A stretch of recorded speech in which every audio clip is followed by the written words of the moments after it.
राधे। आवाज नहीं आ थी, कम आदमी है देखा रे का ये बात जोर से कही है ना, राधे राधे राधे राधे राधे। बोली श्रीमद् भागवत महापुराण की जय हो, श्री वृंदावन बिहारी लाल की जय हो। परम मंगलमयी भगवत स्वरूप अकारण करुणा वरुणालय भगवान श्री कृष्ण चंद्र जी का यह वांगमय स्वरूप श्रीमद् भागवत सप्ताह ज्ञान यज्ञ में उपस्थित समस्त भक्तिमयी माताएं एवं भगवत चरणानुरागी बंधु, निसंदेह आज गर्मी कुछ ज्यादा है और भगवान सूर्य नारायण की अब प्रखर किरणें सबको तपाएगी, क्योंकि फरवरी माह से गर्मी प्रारंभ हो ही जाती है।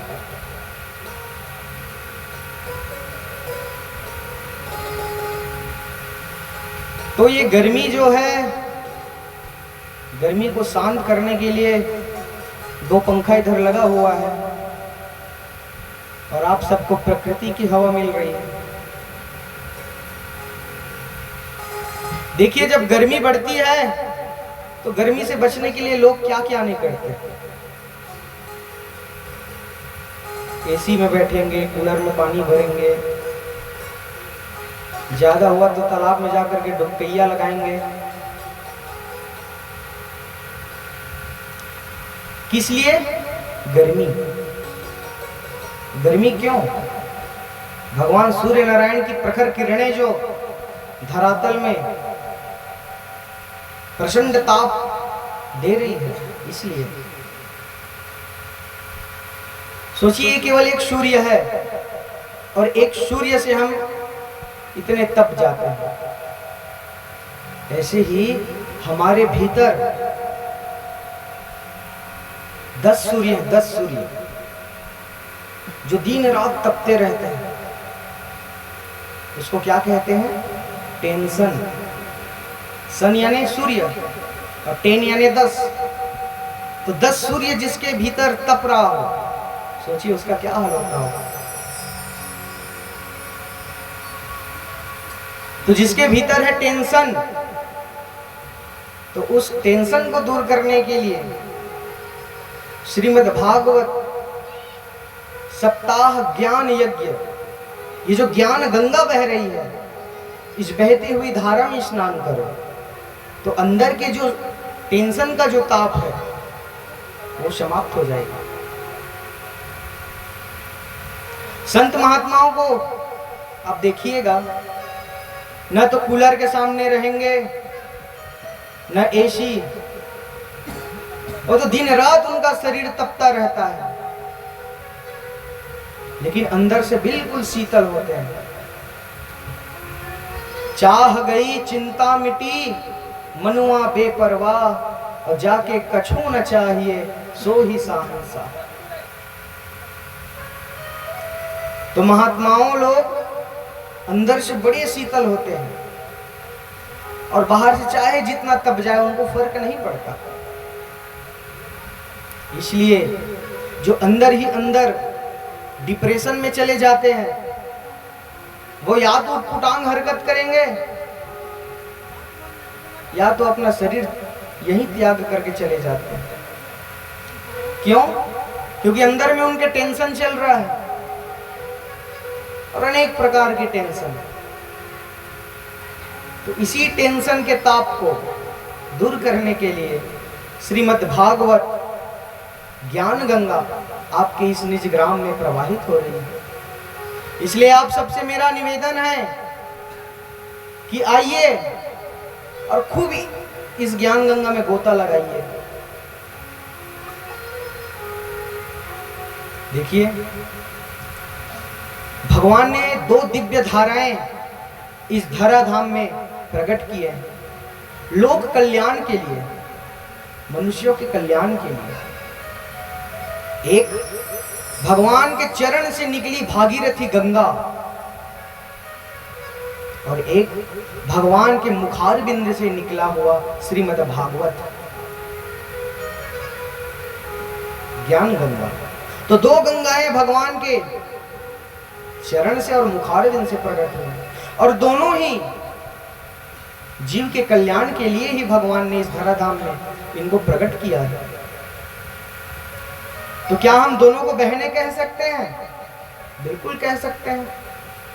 एक चरण से प्रकट हुआ है, एक मुखारबिंद से प्रकट हुआ है। अब जब दोनों को हम बहनें कह दिए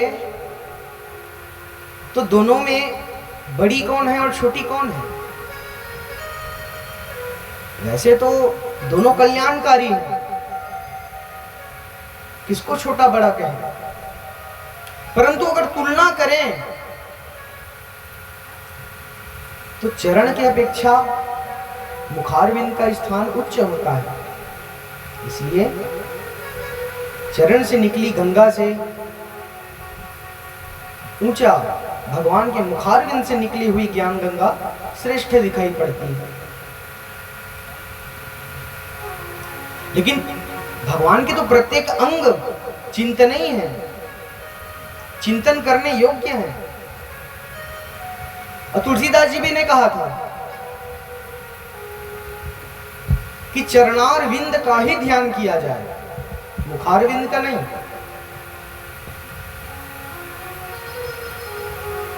परंतु अगर देखा जाए तो श्रेष्ठ पैरों की तुलना मुख का है। और वो भागीरथी गंगा में अगर आपको स्नान करना हो तो आपको प्रयागराज जाना पड़ेगा, हरिद्वार जाना पड़ेगा। वो आपके गांव में आकर के आपको नहीं नहलाएगी। लेकिन ये भागवत जो ज्ञान गंगा है, अरे महाराज ये कहां कहां नहीं जाती, गांव गांव गलियां, यहां तक कि जंगलों में समाधि, बड़े बड़े जंगली जानवरों के बीच में भी यह कथा जाती है। हमारे गुरुजी किए थे, वहां दिन भर कथा होती थी और रात भर जंगली जानवरों की आवाजें आती थी। तो ये गंगा आपको नहलाने आपके पास आती है, लेकिन भागीरथी गंगा के पास आपको जाना पड़ेगा। अगर भागीरथी गंगा में आप नहा रहे हैं तो संभल के नहाइए, ज्यादा अंदर गए मतलब गए। लेकिन इस ज्ञान गंगा में आप खूब नहाइए, जितनी गहराई में उतरेंगे आप उतनी आपके मन को, चित्त को तरावट मिलेगी। और इस तुलनात्मक दृष्टि से देखा जाए तो भागीरथी गंगा से ये ज्ञान गंगा श्रेष्ठ मालूम पड़ती है।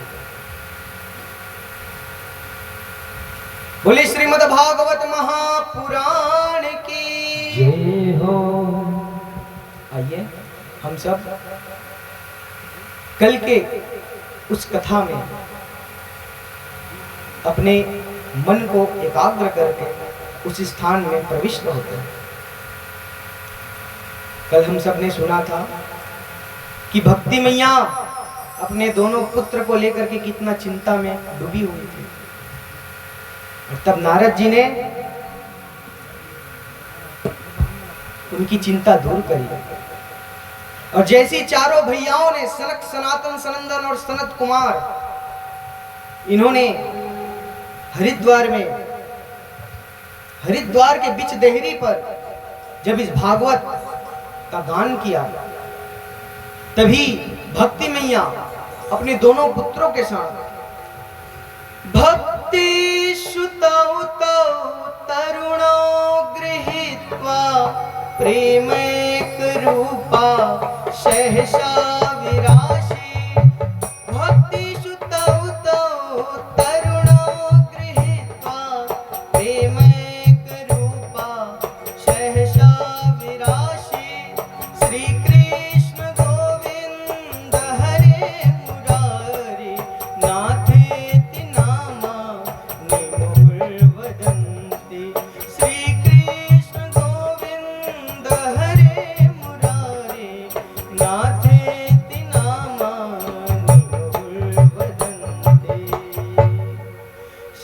कृष्ण गोविंद हरे मुरारी, हे नाथ नारायण वासुदेव। कृष्ण गोविंद हरे मुरारी, हे नाथ नारायण वासुदेवा।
वृंदावन बिहारी लाल की जय हो।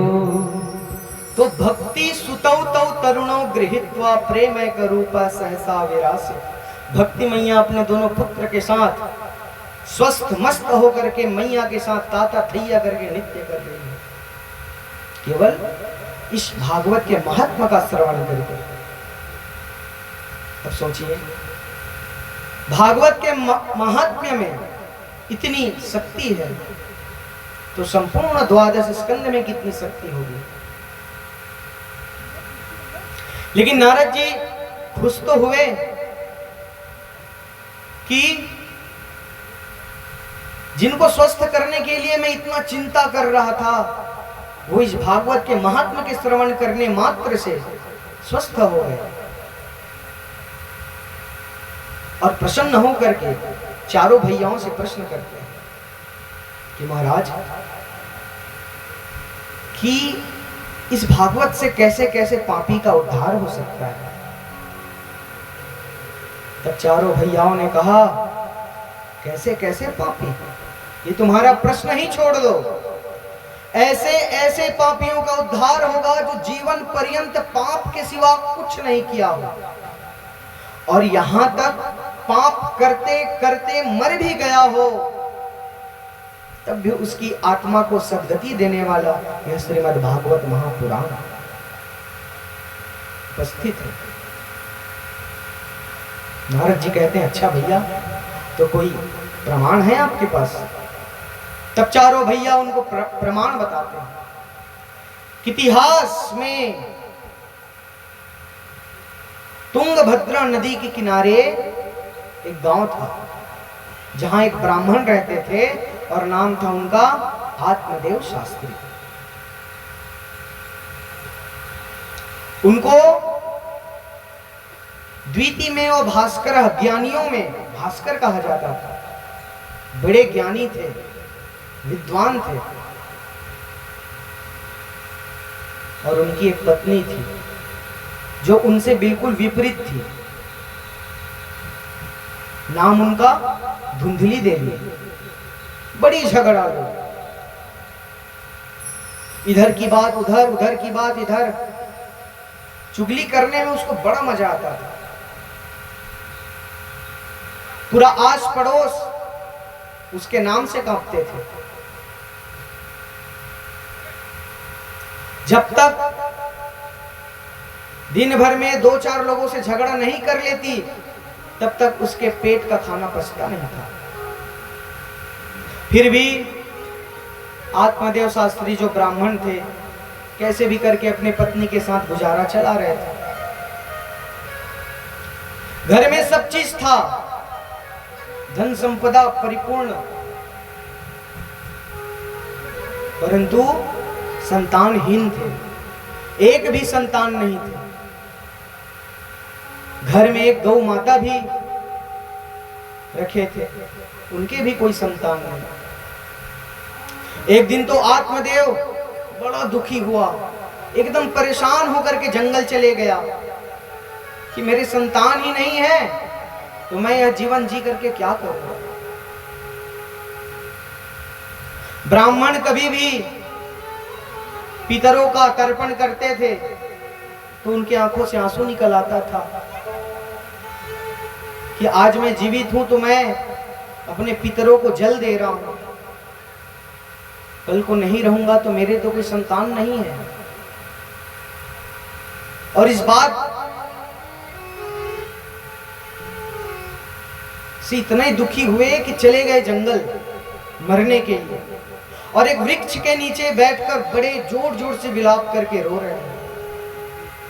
इतने में एक साधु महात्मा उसी जंगल के रास्ते से गुजर रहे थे और उन्होंने इस ब्राह्मण को रोते देखा और रोते देख करके पूछा, काशित्वम, तुम कौन हो और तुम इतना रो क्यों रहे हो? तब वह ब्राह्मण कहता है कि साधु महात्मा, मैं इस जंगल में मरने आया हूं। क्यों? क्योंकि मेरे कोई संतान नहीं है। मैं पूरे गांव के ताने सुन सुनकर और ये बात जानकर कि अगर संतान ना हो तो उसकी गति सुंदर नहीं होती, इसलिए मैं यहां मरने आया हूं। वो साधु महात्मा कहते हैं, ब्राह्मण, ये कैसी बुद्धि पाल रखी है तुमने? अरे बेटा बेटी होने से क्या कोई सुख होते हैं, ये जरूरी है? क्या बेटा बेटी माता पिता को सदैव सुखी रखते हैं? ये कैसी बुद्धि पाल रखे? अरे राजा सगर के 60,000 बेटे थे, कपिल मुनि का अपमान करके सबके सब भस्म हो गए। बताओ, क्या उनमें से कोई एक भी अपने पिता को, अपने परिवार को खुशी दे पाया? अरे महाराज अंग के पुत्र वेन कितना पाखंडी था, कितना दुरात्मा दुराचारी था। अरे उस बेटे के चक्कर में बाप को घर छोड़ करके भागना पड़ा, अपना राज्यपाट छोड़ करके चले गए। कौन कहता है बेटा बेटी होने से केवल आपको सुखी ही मिलेगी? लेकिन आत्मदेव जो ब्राह्मण था, उसके तो मन में बस यही बसा था कि कैसे भी हो संतान सुख की प्राप्ति करना ही। कहता है, साधु महात्मा, आप क्या जानोगे एक पिता बनने की खुशी? अरे जब गोद में आकर के बच्चे तोतली वाणी से माता पिता को पुकारते हैं तो कितना आनंद आता है, ये तुम साधु महात्मा क्या जानोगे? साधु महात्मा समझ गए ये ब्राह्मण हठी है। तब कहते हैं कि सुन ब्राह्मण, मैं तेरे मस्तक की रेखा पढ़ लिया और तेरे मस्तक के रेखा में लिखा है कि सप्त जन्मा वधी तव पुत्रो नैवच नैवच। तू इस जन्म के लिए अपने पुत्र की कामना करते फिर रहा है। सिर्फ इस जन्म नहीं, आने वाले 7 जन्म तक तुझे संतान प्राप्त नहीं होगा। और यो सुनते ही ब्राह्मण देवता उस साधु महात्मा के चरण पर गिर गए और गिर करके रोने लगे। साधु महात्मा ने कहा, ये ब्राह्मणी तुम क्या कर रहे हो?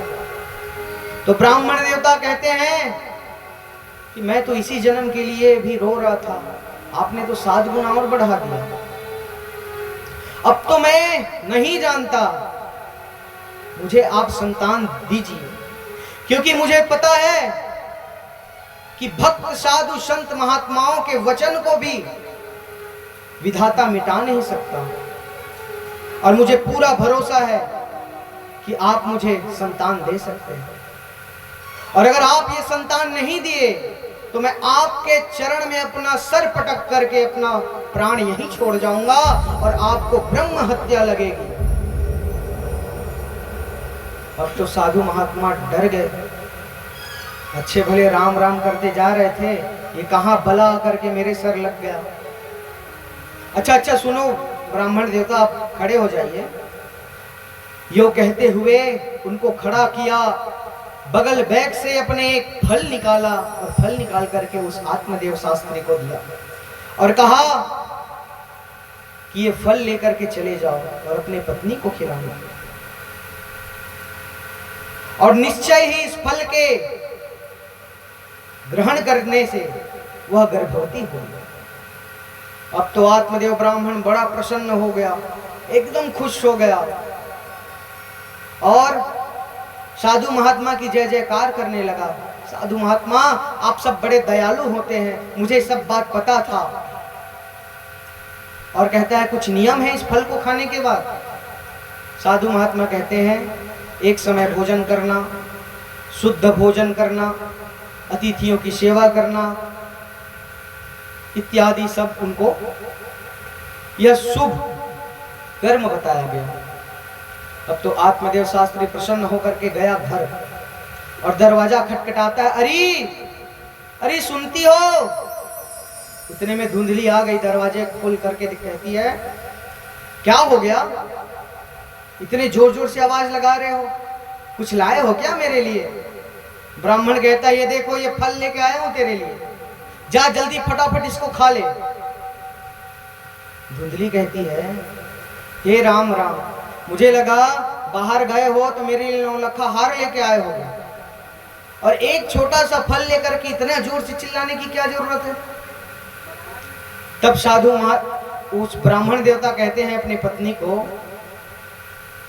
कि धुंधली ये कोई साधारण फल नहीं है, अरे ये तपस्वी यशस्वी साधु महात्मा के तेज से मिला यह प्रसाद है और इस प्रसाद को तुम खाओगी तो तुम अवश्य गर्भवती हो जाओगी, इसलिए तुम इसको जरूर खाओ।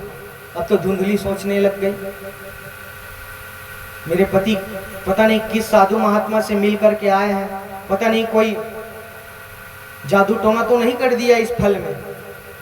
और ये मन में सोचते सोचते कह रही है कि अच्छा स्वामी आपने फल दिया है, साधु महात्मा ने दिया है, तो इसको अवश्य तो मैं खाऊंगी, लेकिन अभी नहीं, स्नान करके भगवान का पूजा करके इस फल को मैं खाऊंगी, इससे हमारे जो संतान होंगे स्वस्थ मस्त हिष्ट पुष्ट रहेंगे। आत्मदेव शास्त्री उसका विश्वास कर लिए और वो फल देकर के चले गए।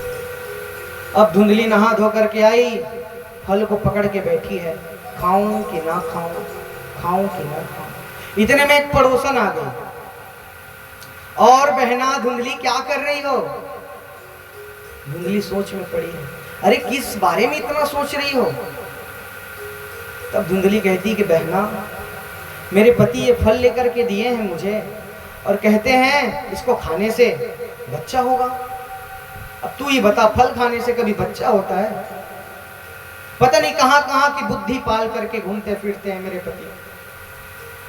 पड़ोसन कहती है सुन बहना, फल ही तो है, अगर साधु महात्मा का आशीर्वाद होगा तो गर्भवती हो जाएगी, और अगर आशीर्वाद ना भी हो तो फल ही तो है, नुकसान थोड़ी ना करेगा, खा लो। अब धुंधली तर्क लगा रही है, अगर मैं फल खा ली और गर्भवती हो गई तो मैं भाग नहीं पाऊंगी। पड़ोसन कहती भागेगी क्यों? तो धुंधली कहती है अरे बहना घर में अगर आग लग गई और मैं पेट से हूं तो मैं भाग नहीं पाऊंगी, तो मैं भी चली जाऊंगी और मेरा बेटा भी चला जाएगा, मेरा बच्चा भी चला जाएगा। पड़ोसन कहती है वाह रे धुंधली, ये कैसी सोच पाल के रखी है, अरे ऐसा सोचो मत, ऐसा कुछ नहीं होगा।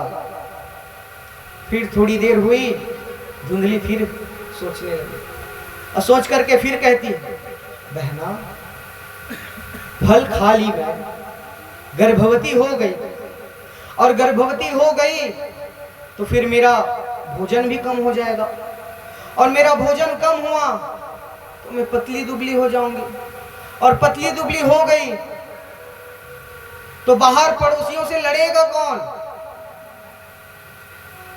अरे आज मेरा पूरा डंका है इस क्षेत्र में, मेरे नाम से कांपते हैं। अब बता, मैं कमजोर हो गई तब तो सब मुझे लड़ेंगे आकर के। पड़ोसन कहती है, बहना तू इतना बुरा सोचती क्यों है? फल खा ले, महात्मा का आशीर्वाद है। फिर थोड़ा देर सोची, फिर कहती है, अच्छा बहना मैं फल खा ली, गर्भवती हो गई और सुखदेव महाराज माता के गर्भ में 12 साल रहे हैं, और ये 2-4 साल भी रह गया तो मैं तो जीते जी मर जाऊंगी।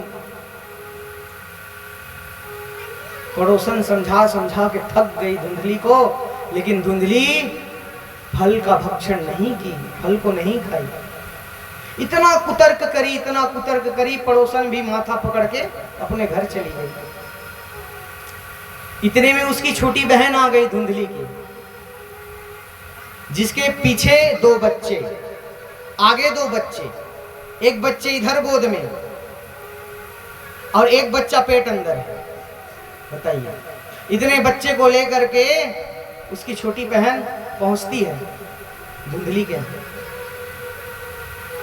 और धुंधली को कहती है, बहना ये फल लेकर के बैठी है, क्या सोच रही है? अब धुंधली यही बात फिर अपनी बहन को बताती है कि ऐसी ऐसी बात है, मेरे पति देव फल लेकर के आए हैं, कहते हैं खाने से गर्भवती हो जाऊंगा। बहना तू ही बता, फल खाने से कोई गर्भवती होता है? तो उसकी बहन कहती है, बहना तू ये फल वल मत खा, ये अपने जुगाड़ में लगी है ना इसकी छोटी बहन कि ये मेरा एक आध बच्चा गोद ले ले तो इसकी संपत्ति मेरी हो जाएगी, तो ये अपने जुगाड़ में लगी। नहीं नहीं बहना, इस फल को मत खा, अरे फल खाने से कोई बेटा बेटी होगा? ये सब मंद बुद्धि और लोगों के काम है। मैं तो कहती हूं तेरे घर जो गौ माता है उसके भी कोई संतान नहीं है, एक काम करिए फल उसको खिला दे। और देख बहन, तेरे घर खाने के लिए बहुत है लेकिन खाने वाला कोई नहीं, और मेरे यहाँ खाने के लिए कुछ नहीं है और खाने वाले बहुत हैं, इसलिए मैं गर्भवती हूं और इस बार जो बच्चा होगा मैं उसे ला करके तुझे दे दूंगी, तू मुझे कुछ धन दे देना और ये फल गौ माता को खिला दे। अब तो धुंधली को बात जम गई, खुश हो गई, अरे बहना हो तो तेरी जैसी। अब समय बीतता गया और एक रात धुंधली की बहन अपने उस छोटे से शिशु को लेकर के अपनी बहन धुंधली के पास गई। रातों रात बच्चा ट्रांसफर, रातों रात बच्चा दे दी गई। सवेरे होती ही धुंधली प्रसन्न होकर के पति को बताती है कि स्वामी, उस महात्मा का फल आज ये चमत्कार हुआ है, आपको एक बेटा हुआ है। अब तो आत्मदेव ब्राह्मण प्रसन्न होकर के पूरे गांव में मिठाइयां बंटवा रहा है, और 3 महीने बाद जो गौ माता को वह फल खिलाया गया था उसका भी एक बेटा हुआ। गौरांग वर्ण, पूरा शरीर मनुष्य का, केवल कान उनके गौ के जैसे थे। अब तो दोनों बच्चों का नामकरण संस्कार है। आत्मदेव ब्राह्मण गाय के बेटे का नाम रखते हैं, इसके कान गौ के जैसे है इसलिए इसका नाम होगा गौकर्ण। और जैसे ही उस बच्चे का नामकरण करने वाले थे कि धुंधली रोक दी। कैसे जी, सबका नाम आप ही धरेंगे क्या? 9 महीने तक पेट में मैं रखी, बच्चा मेरा भी है तो नाम भी मैं ही रखूंगी। अच्छा भाग्यवान, क्या नाम रखोगी? तो धुंधली कहती है, मेरा नाम धुंधली और मेरे बेटे का नाम धुंधकारी। अब तो बच्चे बड़े हुए। गौकर्ण पंडितो ज्ञानी धुंधकारी महाखल। एक बच्चा हुआ विख्यात तो एक बच्चा हुआ कुख्यात। गाय का जो बेटा था गौकर्ण, बड़े ज्ञानी हुए और धुंधकारी महाखल। खल का अर्थ क्या होता है? जो सिर्फ खावे और लड़े उसे खल कहते हैं। खाता, लड़ता। अरे धीरे धीरे इसने चोरी करना प्रारंभ कर दिया। चोरी करता, छोटे छोटे बच्चों को कुएं में ढकेल देता था। पर्णकुटिका बनी रहती थी, पत्तों से घर बने होते थे, उसमें आग लगा देता था। इतना दुष्ट प्रवृत्ति का यह अधिकारी। धीरे धीरे इसने अपहरण करना प्रारंभ किया, डकैत करना प्रारंभ किया, और जब धन नहीं मिलता तो अपने ही घर के पूरे बर्तन बेच डालता था। पिता आत्मदेव बड़े परेशान हुए अपने इस बेटे से, और एक समय इतने कष्ट में दिखे आत्मदेव कि घर छोड़ करके जाने लगे। तब गोकर्ण जी ने अपने पिता को समझाया, पिताजी आज आपको समझ आ रहा है कि बेटा बेटी होने से जरूरी नहीं कि आप सुख में हो। और यहां पे गोकर्ण जी अपने पिता को उपदेश देते हैं। इसी को गोकर्ण गीता कहा जाता है।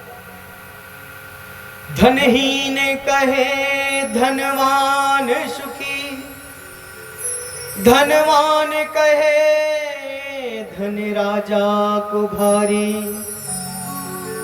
राजा कहे महाराजा सुखी, महाराजा कहे सुख इंद्र को भारी, इंद्र कहे चतुरानन सुखी, और ब्रह्मा कहे सुख विष्णु को प्यारी। पर तुलसीदास विचार करे, हरि भजन बिना सब जीव दुखारी। पिताजी, हम मनुष्य केवल दो रस्सियों से बंधे हुए हैं, एक अहंता और एक ममता।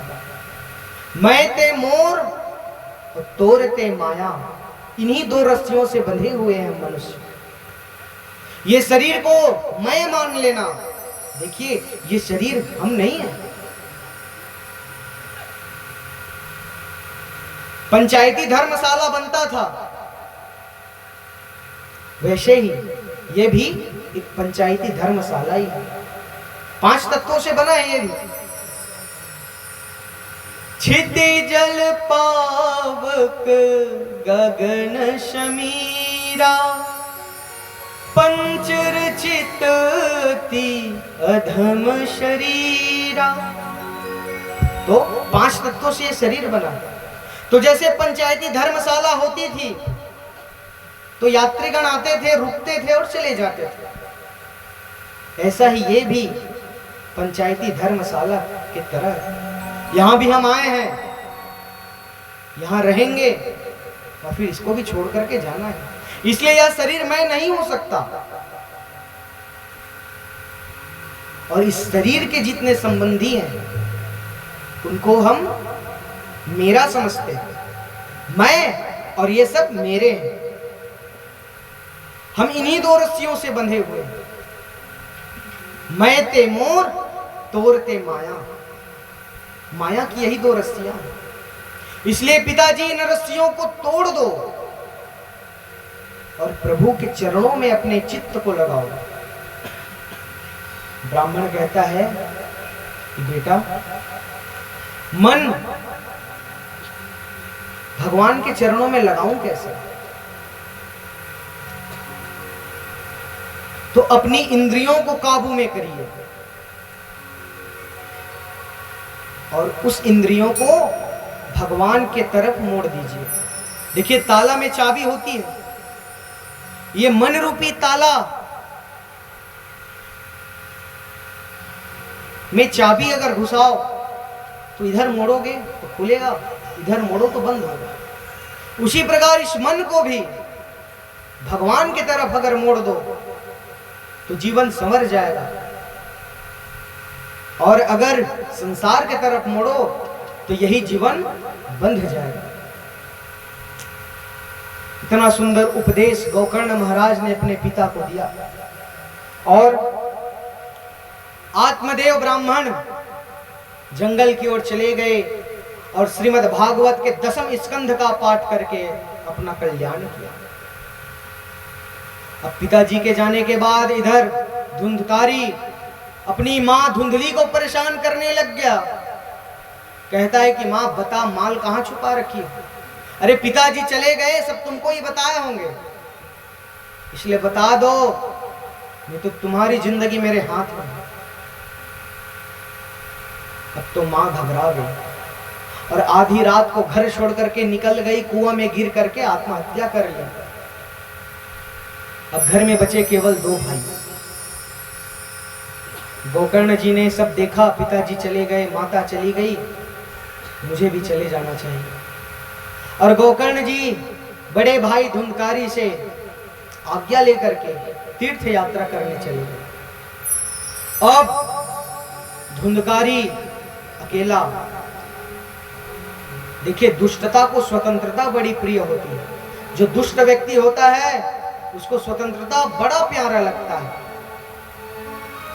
अब यह धुंधकारी स्वतंत्र हो गया, मैया बाबू तो चले गए, भाई भी चला गया, अब घर में बचा तो सिर्फ मैं। तो जिन वैश्याओं के साथ यह जाकर के नाच गाना करता था, उन्हीं 5 वैश्याओं को लेकर के अपने घर आ गया। 5 वैश्याओं के साथ रहने लगा।